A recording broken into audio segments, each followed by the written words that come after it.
Dieu, tu es mon Dieu. Oh Dieu, tu es mon Dieu. Mon âme te recherche. Mon âme te recherche. Soupira après toi. Et soupira après toi sur la terre desséchée. Avec des cris de joie. Avec des cris de joie. Ma bouche te chantera. J'élèverai mes mains et te célébrerai. Avec des cris de joie, ma bouche te chantera. J'élèverai mes mains et te célébrerai. Nous apportons dans ta maison un sacrifice de louange. Nous apportons dans ta maison un sacrifice d'adoration et nous élevons vers toi un sacrifice de reconnaissance et nous élevons vers toi un sacrifice de joie. Dieu est bon, Dieu est bon. En tout temps, il a mis ce chant de louange en moi. Dieu est bon en tout temps. À travers la nuit, sa lumière jaillit. Dieu est bon. Alléluia. Dieu est bon en tout temps. Si tu marches, je désire te voir, car tu es saint, élevé, brillant dans la lumière de ta gloire. Remplis-moi de ton amour, je chante gloire, gloire, gloire.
Recherchons sa face au cœur de sa vie, célébrons sa gloire, bannissons la peur. Alléluia.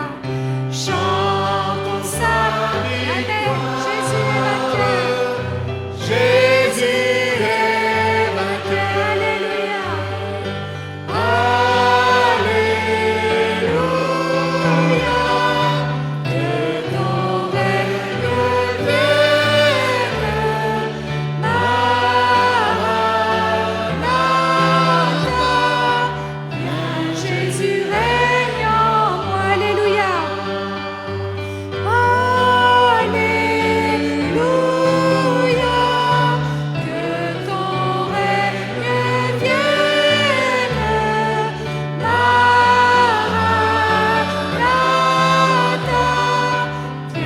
Jésus est vainqueur. Alléluia.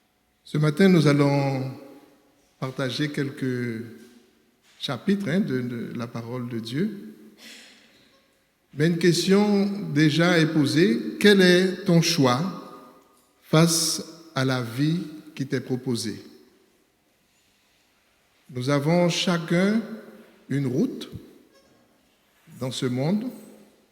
Nous avons des choix chacun personnels. Et chacun, nous avons aussi un temps où Dieu parle. Et ce matin, Dieu veut parler à travers sa parole. Et la parole de Dieu, elle est éternelle. Et elle se renouvelle chaque jour, chaque matin, dans nos cœurs, si toutefois on y croit. Parce qu'on peut savoir que la parole est là, que Dieu existe, mais ça arrive aussi que je n'y crois pas, forcément. Mais tu n'es pas là ce matin par hasard.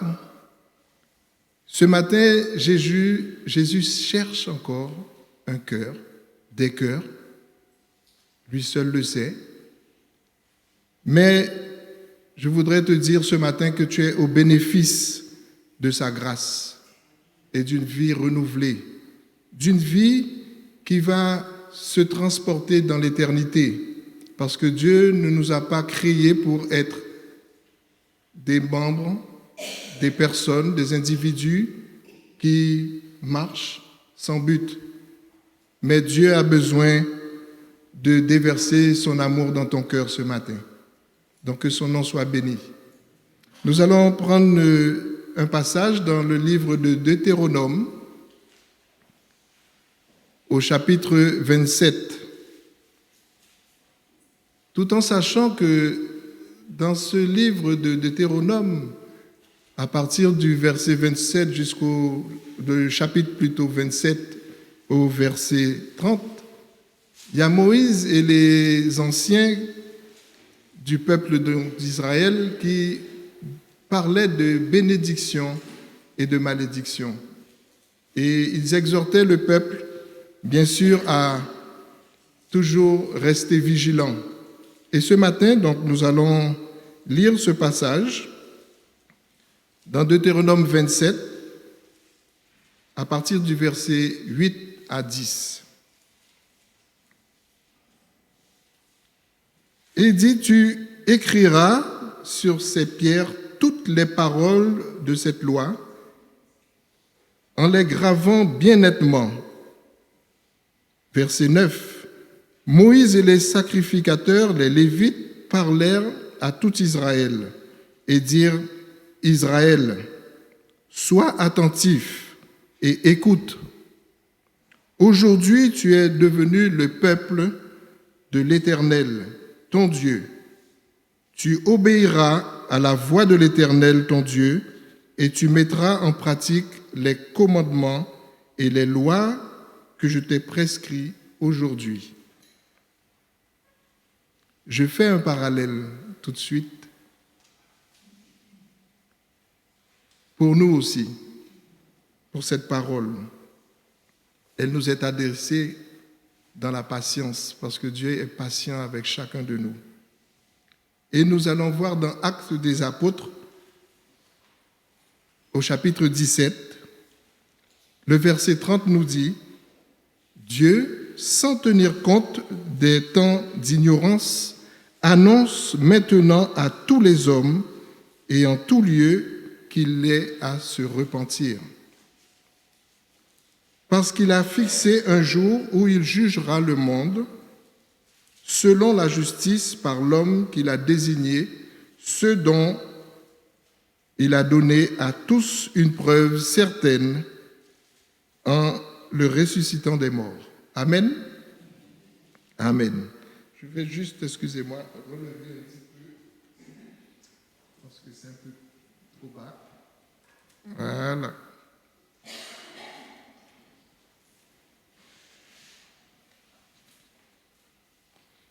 Mon ami, donc, je continuerai à te dire, ne t'éloigne pas de cette parole. Elle est la seule vérité qui peut te sauver aujourd'hui. Parce que nous entendons, malheureusement, beaucoup de tribulations qui sont déjà là et qui commencent. Il y a des événements que personne ne maîtrise aujourd'hui, ni la science, ni la technologie, mais Dieu se manifeste. Amen. Mais c'est l'évangile de la bonne nouvelle qui sauve. Les perdus, malheureusement, n'y croient pas et ils le rejettent. Et le malheur, c'est que c'est une mort certaine qui attend chacun. Oui, je dirais l'évangile, c'est la puissance de Dieu pour le salut de quiconque qui croit. Revenons donc au passage de Deutéronome qui nous dit « Tu écriras sur ces pierres toutes les paroles de cette loi en les gravant bien nettement. » Mais en lisant ce passage, je me dis, mais comment ce n'étaient pas pourtant tous des artistes? On n'a pas tous cette facilité d'écrire sur de la pierre. Et pourtant, il fallait bien s'exercer déjà aux Écritures avant de le faire. Mais en plus, écrire donc sur cette pierre, mais c'est pratiquement impossible à l'homme si on n'est pas déjà un sculpteur. Mais Dieu voulait simplement rappeler à la génération qui était là que la génération précédente avait péri dans le désert, faute de respecter les lois et les ordonnances qu'il avait lui-même gravées sur la pierre. Donc il était important que cette loi soit répétée et exposée donc à cette nouvelle génération.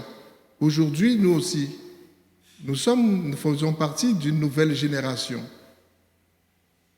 Mais cette loi, Dieu veut aussi la graver, pas sur la pierre, mais dans nos cœurs. Amen. Donc je veux vous dire que la Bible nous rappelle que Dieu est merveilleux et inégalable dans ses manifestations.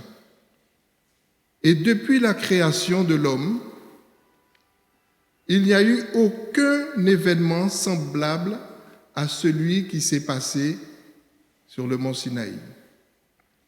Imaginez une montagne qui tremble, des trompettes qui sonnent, le sommet de la montagne en feu et la voix de Dieu qui tonne. Seulement quand on entend, nous, aujourd'hui, le tonnerre qui frappe juste à côté de nous, nous sommes bien sûr effrayés. Amen. Eh bien, imaginez pendant ce temps où Dieu a gravé sur la pierre ses commandements, combien le peuple était troublé, combien le peuple tremblait de peur. Mais aujourd'hui, Dieu a une parole douce pour toi. Dieu veut vraiment autre chose pour notre vie. Et nous sommes aujourd'hui sans de telles manifestations. Nous disons et nous pensons que nous sommes libres de faire tout ce qui nous arrange, tout ce qui nous plaît, parce que nous n'avons pas de manifestation. Nous n'entendons pas forcément la voix de Dieu, ni son oreille. Notre oreille est devenue sourde. Mais ce matin, est-ce que tu répondras oui à son appel? Est-ce que tu entendras sa parole? Est-ce que tu vas être sensible à ce cœur d'amour qu'il veut te proposer? Oui, cette grâce de Dieu qui est amour, ce matin, elle t'appelle à croire. Mais sache que la vie que tu vois de tes yeux charnels aujourd'hui, ce n'est pas la seule. Parce que Dieu nous appelle à travers sa parole à comprendre que après cette vie charnelle, c'est la vie éternelle qui nous attend. Cette vie, elle est cachée, elle est là dans ton cœur, mais c'est à toi d'y répondre. Un passage qui va nous interpeller aussi, c'est Deutéronome 30, verset 11, à partir du verset 11. Il nous dit que ce commandement que je te prescris aujourd'hui, donc nous voyons bien que la parole de Dieu avait une autorité sur la vie du peuple. Et Deutéronome 30 nous dit à partir du verset 11 que ces commandements que je te prescris n'est certainement point au-dessus de tes forces et hors de ta portée. Il n'est pas dans le ciel pour que tu dises « Qui montera pour nous au ciel et nous l'ira chercher? Qui le fera entendre afin que nous le mettions en pratique? Il n'est pas de l'autre côté de la mer pour que tu dises « Qui passera pour nous de l'autre côté de la mer et nous l'ira chercher pour nous le fera entendre afin que nous le mettions en pratique. » Verset 14, il dit « C'est une chose, au contraire, qui est toute près de toi, dans ta bouche et dans ton cœur, afin que tu la mettes en pratique. » Le verset 15 dit « Vois, je mets aujourd'hui devant toi la vie et le bien, la mort et le mal. Car je te prescris aujourd'hui d'aimer l'Éternel, ton Dieu, de marcher dans ses voies et d'observer ses commandements, ses lois et ses ordonnances, afin que tu vives et que tu multiplies et que l'Éternel, ton Dieu, te bénisse dans le pays dont tu vas entrer en possession. Mais si ton cœur se détourne, si tu n'obéis point, et si tu te laisses entraîner à te prosterner devant d'autres dieux, à les servir, je vous déclare aujourd'hui que vous périrez, que vous ne prolongerez point vos jours dans le pays dont vous allez entrer en possession après avoir passé le Jourdain. J'en prends aujourd'hui à témoin contre vous le ciel et la terre. J'ai mis devant toi la vie et la mort, la bénédiction, la malédiction. Choisis la vie, afin que tu vives, toi et ta postérité. Pour aimer l'Éternel ton Dieu, pour obéir à sa voix et pour t'attacher à lui, car de cela dépend ta vie, la prolongation de tes jours, et c'est ainsi que tu pourras demeurer dans le pays que l'Éternel a juré de donner à tes pères, Abraham, Isaac et Jacob. Amen. Ces promesses et ces menaces pèsent sur nos vies, sur ta vie aussi aujourd'hui. Donc cela dépend de toi. Si tu ouvres ton cœur à la grâce et tu abaisses ton orgueil, tu dis dans ton cœur bien souvent, Dieu, oui, est amour. Dieu est amour. Mais il n'y a aucun danger pour moi. Parce que nous n'avons aucune manifestation, mais elle commence, malheureusement. Nous ne sommes pas frappés directement, mais tout ce que nous voyons, tout ce que nous entendons, cela nous interpelle. Mais c'est vrai que Dieu est amour, mais il est aussi juge. Parce que cela n'est pas en vain qu'il a donné sa vie à la croix pour chacun de nous. Si vous ne vous repentez pas, nous dit la parole, vous périrez tous. Il y a un moment que Dieu nous appelle à fléchir nos genoux. Il est bon de te le rappeler que Dieu n'a pas épargné les anges qui étaient dans les cieux, qui ont péché contre Dieu. Mais il les a précipités, nous dit la parole, dans l'abîme, dans les ténèbres. Et il les réserve pour un jugement. Est-ce là ton choix de rester à l'écart? Je vais vous faire une petite parenthèse parce que j'ai partagé dernièrement avec un ami, on parlait justement de Dieu, voilà, je lui disais, moi je suis enfant de Dieu, et lui, il me dit, lui aussi, mais je sais très bien qu'il n'a pas encore fait cette expérience, il n'a pas encore accepté Christ dans sa vie. Mais dire qu'on est enfant de Dieu, c'est méconnaître Dieu et sa grâce. Et je n'ai pas manqué de le lui dire que nous sommes des belles créatures. Tu es une belle créature de Dieu aujourd'hui. Chacun de nous, quelle que soit notre appartenance, nos races ou autres, nous sommes de belles créatures de Dieu. Amen. Chacun. Mais être enfant de Dieu, c'est pas pareil. C'est une étape que nous devons vivre.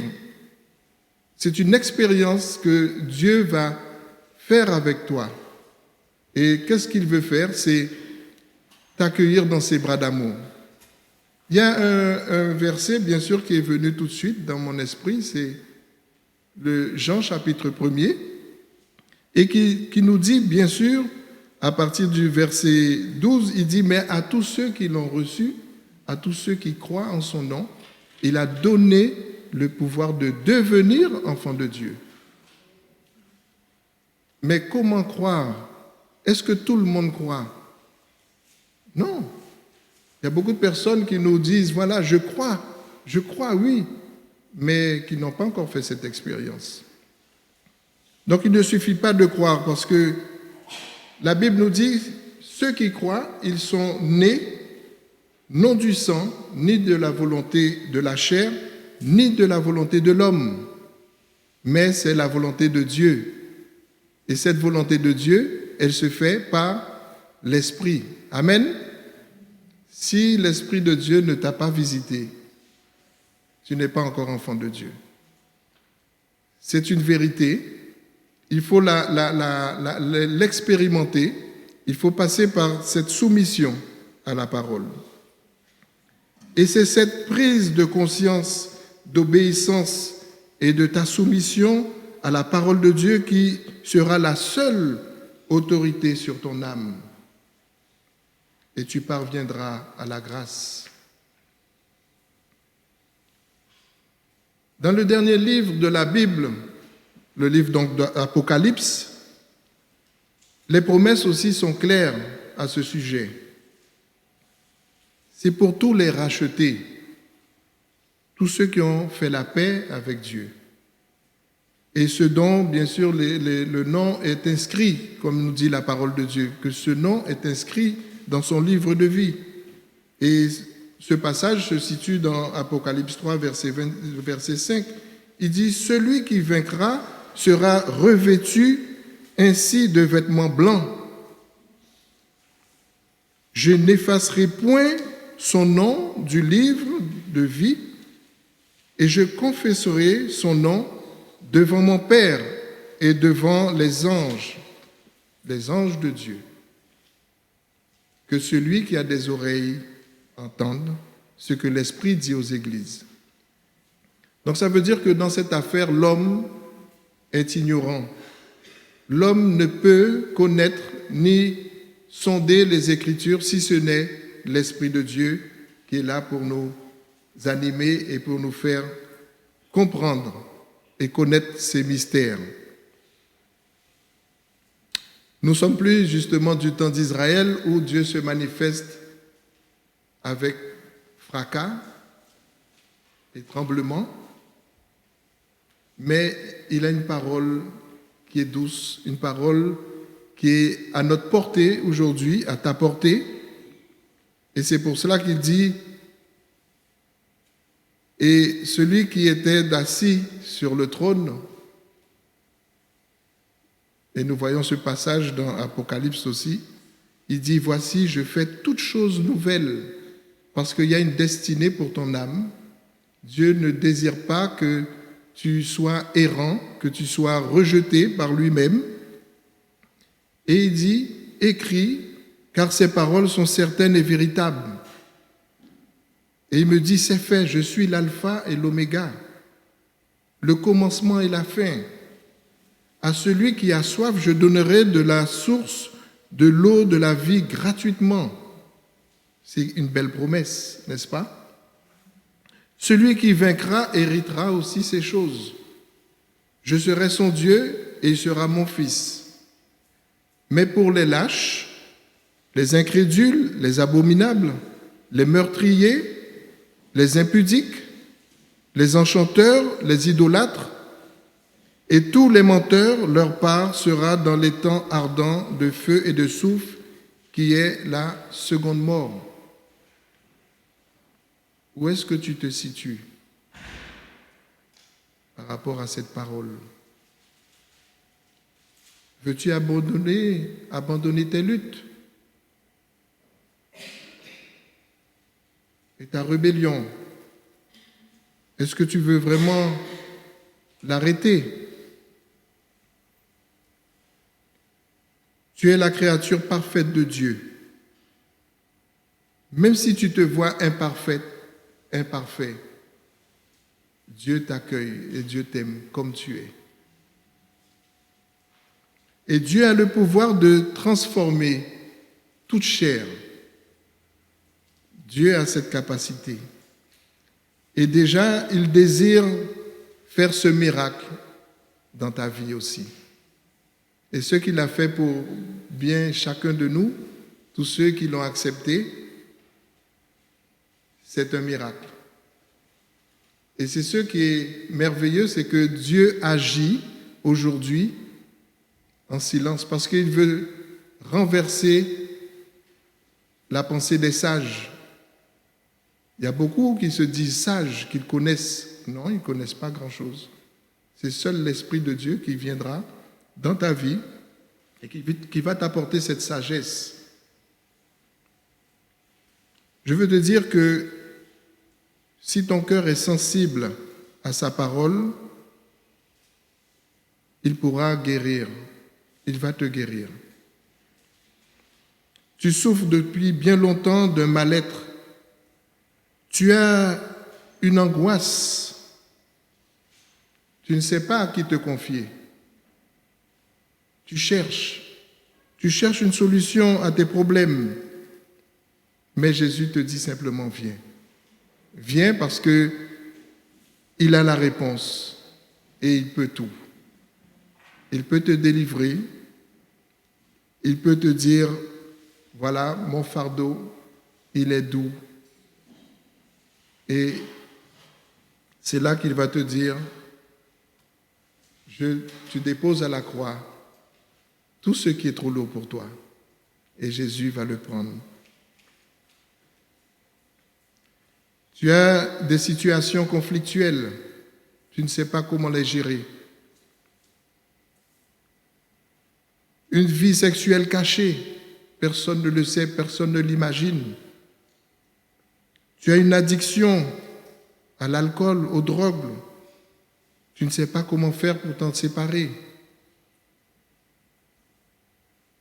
Oui, je peux encore citer beaucoup de choses, mais nous voulons rester, Seigneur, dans un cadre, même si les tentations sont très fortes dans ton cœur, mais Dieu est capable de t'en faire grâce et de te séparer de toutes ces choses. Et ce que Dieu désire, c'est simplement te séparer de la mort. Parce que tout ce dont je cite, Dieu l'appelle péché. Et c'est le péché justement qui nous amène à la mort. Mais cette mort, cette séparation, il est question de notre âme. C'est notre âme qui est dans l'éternité que Dieu prépare ici-bas. Donc, il est impossible pour toi de résister à ces tentations sans Dieu. Tu as simplement à accepter et il va t'accueillir. Dieu nous appelle à la repentance, comme nous disait le passage dans Deutéronome. La repentance, c'est un moment où Dieu, nous allons voir à quel niveau nous sommes. Et c'est là que Dieu nous remet devant lui tout petit. Tout petit, parce que si on se croit tout le temps au-dessus de tout, de toute connaissance, Dieu ne pourra pas œuvrer dans notre cœur. Dieu veut œuvrer avec des âmes qui sont sensibles, des âmes qui sont soumises. Et un psaume, je pense que vous le connaissez, mais je veux te parler à toi qui as besoin justement de cette grâce. Le psaume 32 nous dit « Heureux celui à qui la transgression est remise, à qui le péché est pardonné. » Donc il y a quelque chose de très fort.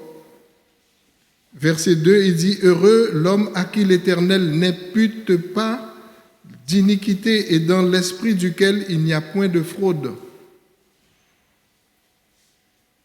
Tant que je me suis tu, mes os se consumaient, je gémissais toute la journée, car nuit et jour, ta main s'appesantissait sur moi. Ma vigueur n'était plus que sécheresse, comme celle de l'été. » Et c'est là que Dieu agit et il veut aujourd'hui te libérer. Il dit, je t'ai fait connaître mon péché, je n'ai pas caché mon iniquité, j'ai dit, j'avouerai mes transgressions à l'Éternel. Et tu as effacé la peine de mon péché. Il dit qu'ainsi tout homme pieux te prie au temps convenable. Si de grandes eaux débordent, elles ne l'atteindront nullement. Tu es un asile pour moi.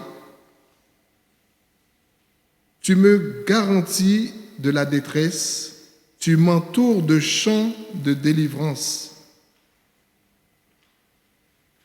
Je t'instruirai, te dit l'Éternel, et je te montrerai la voie que tu dois suivre. Je te conseillerai. J'aurai le regard sur toi. Ne soyez pas comme un cheval ou un mulet sans intelligence, ou les bride avec un frein, on les bride avec un frein et un mors dont on les pare, afin qu'ils ne s'approchent point de toi. Beaucoup de douleurs sont la part du méchant. Mais celui qui se confie en l'Éternel est environné de grâce. Juste. Réjouissez-vous en l'Éternel et soyez dans l'allégresse. Poussez des cris de joie, vous tous qui êtes droits de cœur. Amen. Ce matin, j'ai vu combien cet élan dans les cœurs, dans nos cœurs, combien qu'on a loué, combien nous adorions le Seigneur, c'est merveilleux. Ce sont des moments forts déjà ici-bas que nous pouvons passer avec notre Dieu. Mais ce n'est pas tout le monde qui le comprend.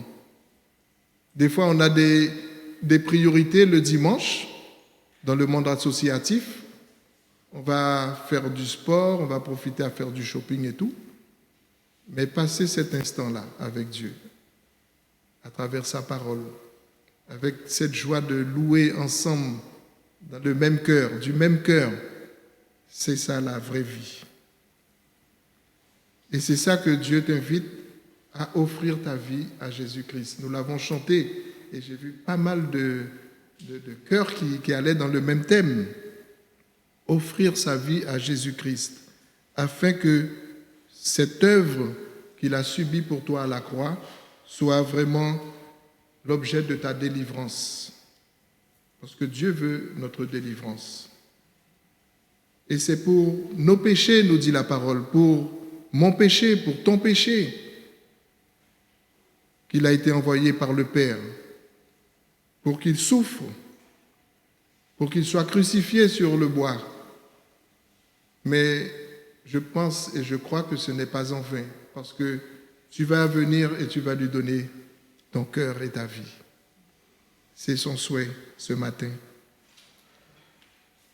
Jésus a accompli la volonté du Père parfaitement. Et Satan, quand il a vu justement que Christ a été crucifié, il croyait avoir gagné la bataille. Et il se réjouissait. Mais Jésus avait déjà prononcé cette parole. Il disait qu'en 3 jours, je rebâtirai le temple. Amen. Et 3 jours après, qu'est-ce qui s'est passé? Jésus est ressuscité. Il a vaincu la mort. Il a saisi la clé du séjour des morts. Et c'est lui qui est triomphant aujourd'hui. Il n'y a rien de plus, je dirais, joyeux pour ton âme de savoir qu'aujourd'hui, la mort n'a aucune puissance sur ta vie. D'où de venir à Jésus et de dire, Seigneur, me voici. Parce que si tu résistes, c'est toi qui choisis de rester dans la mort. Et cette mort, elle n'est pas seulement pour ton corps. C'est normal parce que la Bible nous dit que l'homme naît pour mourir. Donc nous allons tous y partir un jour. Mais la vie éternelle est réservée à ceux qui croient et ceux qui s'engagent. Donc nous avons notre engagement personnel chacun. Donc c'est une invitation à venir et accepter. Et Dieu nous dit que le péché ne règne donc point dans votre corps mortel. Que le péché ne règne point dans notre corps mortel. Et il dit de ne point obéir à ses convoitises. Et il y en a des convoitises. Ce monde dans lequel nous vivons nous promet toute espèce de choses. Mais rappelons-nous que Dieu a condamné le péché dans la chair. Et c'est sa chair même. En offrant son corps, nous savons que le péché d'Adam nous a tous perdus. Et Dieu a envoyé Jésus-Christ justement pour qu'il soit condamné dans cette chair humaine, pour qu'aujourd'hui nous ayons cette pleine liberté, cette jouissance d'une vie meilleure dans les cieux avec lui. Parce que Dieu nous dit, il a tant aimé le monde qu'il a donné son Fils unique, afin que quiconque croit en lui ne périsse point, mais qu'il ait la vie éternelle. Tu as la possibilité et la joie de vivre dans l'éternité avec Dieu. Et c'est pour ça qu'il nous dit dans Romains chapitre 8, verset 1, il dit « Il n'y a maintenant aucune condamnation pour ceux qui sont en Jésus-Christ. » Qu'attends-tu? Que fais-tu? Tu l'entends, mais il faudrait réagir. Cette invitation, elle est pour toi aujourd'hui. Jésus veut te réconforter ce matin et il te dit, je suis le chemin, la vérité, la vie. Choisis la vie. Choisis la vie. Quel est ton choix? Il est question de se préparer. Nous entendons, nous voyons. Mais si nous imaginons que nous sommes surpris, nous pouvons être surpris de diverses façons. Ça peut être un accident, ça peut être un tremblement de terre, ça peut être un éboulement. On ne sait pas. Personne ne sait comment il partira. Mais Dieu nous appelle à choisir et à ne pas nous laisser endormir.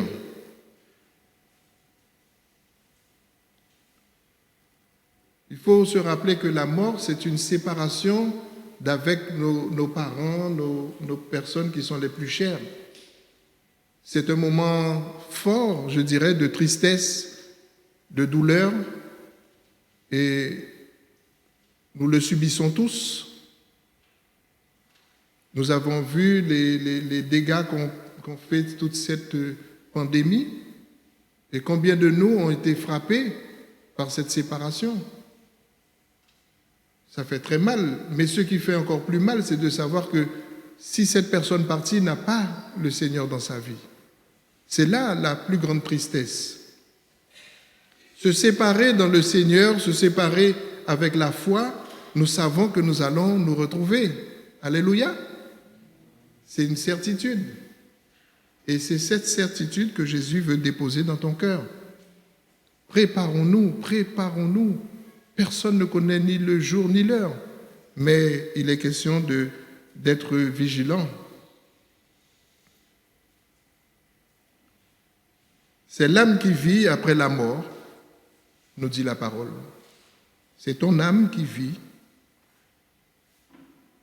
Et si la parole nous dit que notre nom est inscrit dans un livre de vie, et au jour du jugement, il dit que tous ceux qui sont dans les tombeaux vont sortir des tombeaux, de la mer, de tout espace où la mort les a saisis. C'est que Dieu va nous reconnaître. Amen. Dieu va nous reconnaître. Si tu as fait cette démarche, si tu as avancé ton pied pour rentrer dans cette bergerie, Dieu va le voir et Dieu va t'inscrire sur son livre de vie. Tu n'auras pas de compte à rendre. Tu n'auras aucune crainte. Même déjà ici-bas, tu n'auras pas peur d'affronter quels que soient les événements. Parce que tu es en paix. Et c'est cette paix que Dieu veut mettre dans nos cœurs. Mais si tu refuses, c'est, comme dit la parole, c'est un jugement, ce sera terrible. Mais nous voulons que nous ne soyons pas, je dirais, saisis ni endormis. Mais la venue de Jésus sur terre, c'est une manifestation. Là, on a parlé d'une manifestation dans les temps anciens, où, dans Deutéronome, nous avons partagé combien il y avait des trompettes, une montagne qui fumait, et combien la parole de Dieu était tonnante. Mais réalisons-nous aussi que Jésus, Dieu lui-même, est venu et a posé ses pieds sur cette terre. Et ceux qui étaient les religieux, ils n'ont pas accepté. Il a été rejeté. Mais toi, que fais-tu? Tu vas le rejeter? Tu as le choix. Parce qu'il n'est pas venu simplement, il est venu pour toutes les nations. Et il a prouvé qu'il est l'autorité suprême sur la mort et le séjour des morts. Donc viens à lui simplement. Parce que la joie de la résurrection, c'est ça notre cheval, je dirais, de bataille. La parole qui est dans nos cœurs, c'est celle-là qui nous anime. Parce que nous savons que le but qui est fixé par notre Père, c'est de nous prendre tous ensemble et qu'il prépare une place pour chacun de nous. Amen. Et c'est là le bonheur. Donc c'est le miracle que Dieu veut accomplir aujourd'hui dans ta vie. Une vie renouvelée, transformée par la puissance de son esprit. Et c'est cette vie-là qui va être vraiment une nouvelle direction. Tu vas connaître une vie nouvelle, mais Dieu ne va pas écrire sa loi sur une pierre pour toi, mais il va le déposer dans ton cœur. Amen. Donc, viens simplement à Jésus et tu vivras dans l'éternité. Alléluia.